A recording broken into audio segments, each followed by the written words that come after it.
Have you ever wondered why the largest country in the world, a nation that stretches across 11 time zones covering more than 17 million square kilometers, has most of its people crowded into just a tiny fraction of the land? Yes, we are talking about Russia deposit. Its genetic size, nearly 80% of Russians live in just 20% of the terri- territory.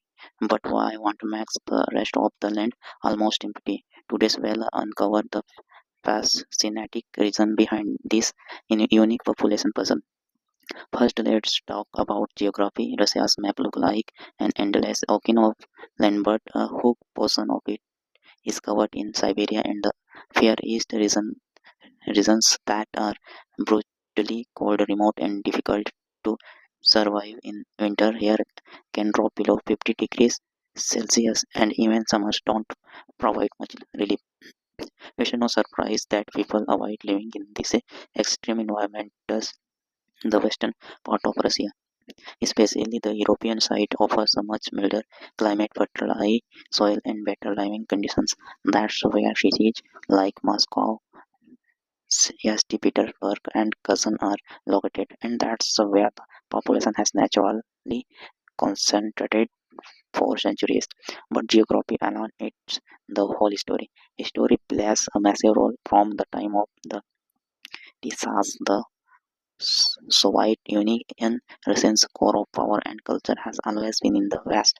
This is where trade routes developed, armies were stationed, and industries were built. The farther it's you go, the more isolated it become. Even when Russia exploited eastward into Siberia, it was mostly about resource, not building large cities. For gold, oil, and gas attracted explorers, but not knock families to stay permanently in such harsh landscape.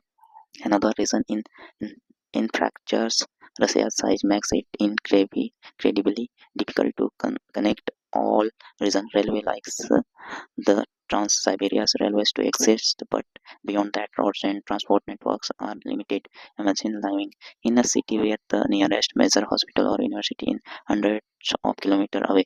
This lack of connectivity disorder settlement in remote areas. Naturally, people prepare to live where transport, healthcare, and jobs are accessible, which means clustering in that 20% of land in the West. Where there are jobs, there are people. Russia economic heart is in the West. Moscow, St. Petersburg, Ekaterinburg. These cities are hubs of finance, technology, education, and government. Naturally, people migrate there for opportunities. Meanwhile, Siberia may be rich in oil, coal, and natural gas, but those industries often rely on rotations workers. That means employees fly in for a few weeks, then return home instead of the living there permanently. So even with the resource population density remain low in those regions. Now let's not forget about living conditions in Siberia and the Arctic region. Winter can last up to 9 months. Daylight disappears for weeks. Roads, freeze, water pipes burst, and eating becomes a matter of survival. It's not just uncomfortable, it's dangerous. Why would families choose to raise children there if the could live in the relatively pleasant climate of European Russia? This natural barrier has always kept settlement extremely and when across the country. Even today, the trend continues. Russia's population is slowly declining overall, and the majority of people still concentrate in Western Russia. Cities like Moscow keep growing while some towns in Siberia are actually shrinking.